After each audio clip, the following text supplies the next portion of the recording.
Magandang hapon, narito na ang mga balita sa inyong PRTV Newsbreak. Hinikayat ng House Prosecutor sa pangunguna ni Batangas Representative Jervy Luisro ang taong bayan na bantayan ng maigi ang isasagawang impeachment trial laban kay Vice President Sara Duterte.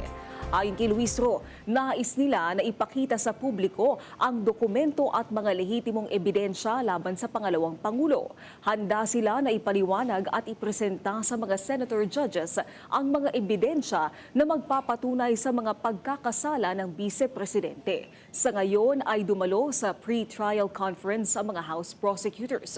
Naunang sinabi ni Luisro na magsisilbi na blueprint o roadmap ang pre-trial briefing ngayong araw. Kabilang din sa pag-uusapan ay ang listahan ng mga ebidensya at dokumento na ipepresenta sa impeachment at ang mga hihaharap na witness.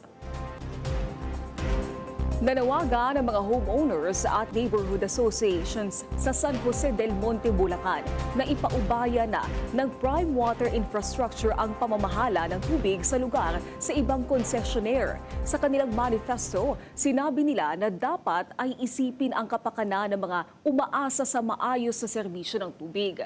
Matatandaan na nagsagawa ng audit ang lokal na pamahalaan ng San Jose del Monte kung saan lumalabas na 27 sa 37 na prime water facilities ay abandonado o hindi nagagamit ng maayos. Nasa 800,000 residente ang apektado sa supply ng tubig na kung di mahina ay walang tumutulo sa gripo.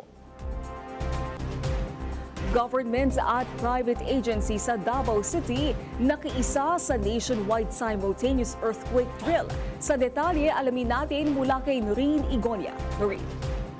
Yes, Naomi, nakiisa ang mga government at private agencies sa isinagawang nationwide simultaneous earthquake drill dito sa Davao City pasado alas 9 ng umaga kanina, Hunyo 18. Kasama sa mga lumahok ang mga tropa ng 27th IB ng Philippine Army sa Malabog, Paquibato District. Ang 27th Infantry Action Battalion ay nakikiisa sa isinagawang National Simultaneous Earthquake Drill kung saan ipinapakita namin ang aming paghahanda sa mga kalamidad na maaaring mangyari tulad ng lindol. Tulad ng nangyari sa kamakailan lamang sa Sarangani Province at sa Davao Occidental kung saan marami sa mga kababayan natin ay naapektuhan. Maliban sa mga kasundaluhan, nakiisa rin ang PNP, BFP, mga empleyado sa tanggapan ng DSWD-11, public at pribadong paaralan at iba pang mga ahensya. Ito na ang pangalawang simultaneous earthquake drill na isinagawa ngayong taon at isang linggo matapos ang 7.8 magnitude na pagyanig sa ibang bahagi ng Mindanao. Layunin nitong maihanda ang publiko sa kalamidad gaya ng lindol. Dito ay tinuturo ang mga dapat gawin bago, habang at pagkatapos ng kalamidad upang maiwasan ang anumang sakuna. Sinusubok din dito ang disaster response ng pamahalaan. Mula dito sa Davao, Noreen Igonia ng PRTV News, nagseserbisyo para sa Pilipino. Maraming salamat, Noreen Igonia.